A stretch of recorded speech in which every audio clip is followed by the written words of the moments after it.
বাংলাদেশের পরিস্থিতি নিয়ে সাবধানবাণী মুখ্যমন্ত্রী মমতা বন্দ্যোপাধ্যায়। রাজ্যের মন্ত্রীদের তার সতর্কবার্তা, বাংলাদেশ নিয়ে কেউ কোনো মন্তব্য করবেন না, ফেসবুক বা অন্যান্য নেট মাধ্যমে কোনো পোস্ট করবেন না। সূত্রের খবর, রাজ্যের মন্ত্রিসভার বৈঠকে মুখ্যমন্ত্রী নির্দেশ দিয়েছেন বাংলাদেশ নিয়ে কোনো মন্তব্য করবেন না, যা বলার ভারত সরকার বলবে।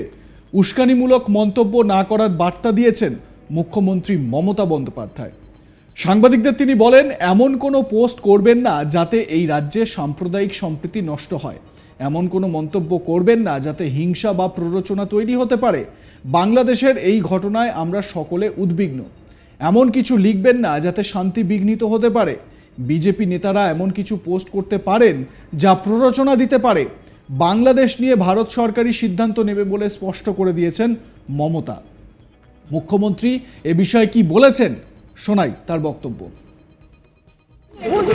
আপনাদের হাত জোর করে সমস্ত সম্প্রদায়ের মানুষের কাছে শান্তি থাকুন, সুস্থ থাকুন, কেউ কোনো সাম্প্রদায়িকতার মূলক আচরণ করবেন না এবং আইন হাতে নেবেন না।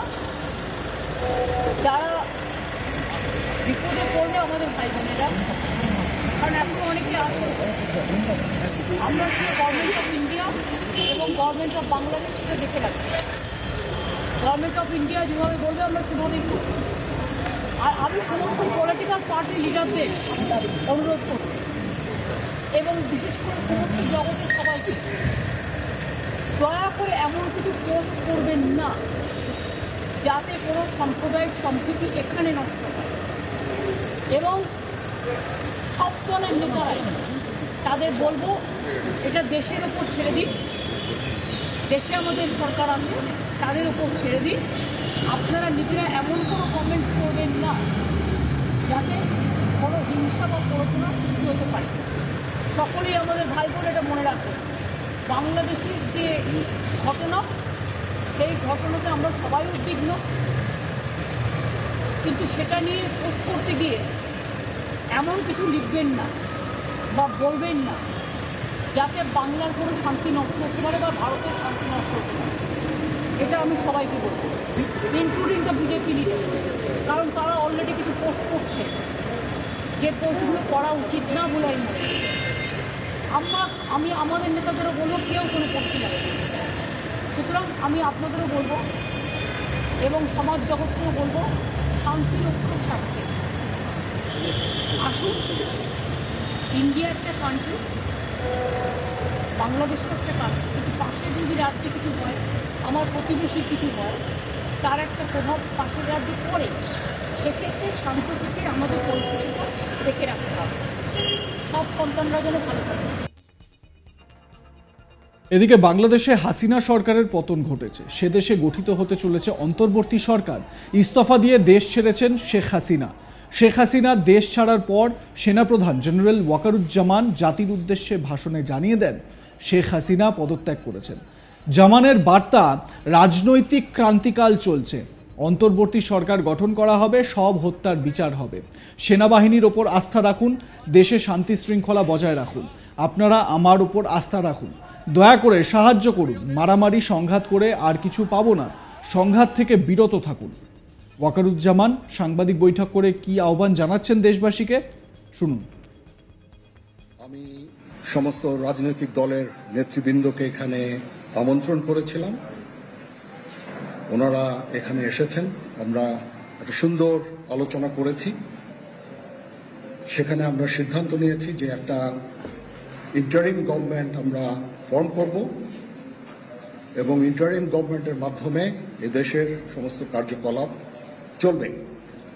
আমরা এখন মহামান্য রাষ্ট্রপতির কাছে যাব যে এই ইন্টারিম গভর্নমেন্ট ফর্মের ব্যাপারে ওনার সাথে আলোচনা করে আমরা একটা ইন্টারিম গভর্নমেন্ট ফর্ম করে দেশ পরিচালনা করব। আমি আপনাদের কথা দিচ্ছি, সমস্ত হত্যা, সমস্ত অন্যায়ের বিচার আমরা করব। আপনারা সেনাবাহিনীর প্রতি আস্থা রাখেন, সশস্ত্র বাহিনীর প্রতি আস্থা রাখেন। আমি সমস্ত দায় দায়িত্ব নিচ্ছি, আপনাদের জানমাল, এবং আপনাদেরকে আমি কথা দিচ্ছি যে আপনারা আশাহত হবেন না। এদিকে বিধানসভার বাইরে সাংবাদিকদের বাংলাদেশ প্রসঙ্গে শুভেন্দু অধিকারী বলেন, 1 কোটি শরণার্থী বাংলাদেশ থেকে পশ্চিমবঙ্গে আসবেন, এটা লিখে রাখুন। রংপুরের কাউন্সিলর হারাধন নায়ককে খুন করা হয়েছে। সিরাজগঞ্জে 13 জন পুলিশ খুন হয়েছে, তাদের মধ্যে 9 জন হিন্দু। নোয়াখালীতে হিন্দু বাড়ি পোড়ানো হয়েছে। আমি পশ্চিমবঙ্গের মুখ্যমন্ত্রী ও রাজ্যপালের সঙ্গে কথা বলার আর্জি জানাচ্ছি। বিরোধী দলনেতা দাবি করেন, সিএএতে বাংলাদেশের শরণার্থীদের আশ্রয় দেওয়ার সংস্থান রয়েছে, কেন্দ্রীয় সরকার তা করেছে ইতিমধ্যেই। তার কথায়, যদি কোনো ব্যক্তি বাংলাদেশ থেকে ধর্মীয় উৎপীড়নের কারণে ভারতে আসেন তাহলে তাকে এদেশে আশ্রয় দেওয়া হবে, এটা কেন্দ্রীয় সরকার বলে দিয়েছে, তাই সেই পথে হাঁটা দরকার। কি বলেছেন শুভেন্দু এ বিষয়ে শুনুন। আপনারা প্রস্তুত থাকুন, 1 কোটি শরণার্থী পশ্চিমবঙ্গে আসবে। বাংলাদেশে হিন্দু কতল চলছে। রংপুরের কাউন্সিলর নগর পরিষদের হারাধন নায়ক, তাকে খুন করা হয়েছে। সিরাজগঞ্জে 13 জন পুলিশ খুন হয়েছে, থানার মধ্যে 9 জন হিন্দু। নোয়াখালীতে হিন্দু বাড়ি পোড়ানো হয়েছে। আমি পশ্চিমবঙ্গের মুখ্যমন্ত্রী রাজ্যপালকে বলবো, অবিলম্বে ভারত সরকারের সঙ্গে কথা বলুন, কারণ সিএতে পরিষ্কার আছে, ধর্মীয় উৎপীড়নের কারণে যদি কাউকে মার খেয়ে আসতে হয় আমাদের দেশ নেবে। এটা অলরেডি পার্লামেন্ট করেছে।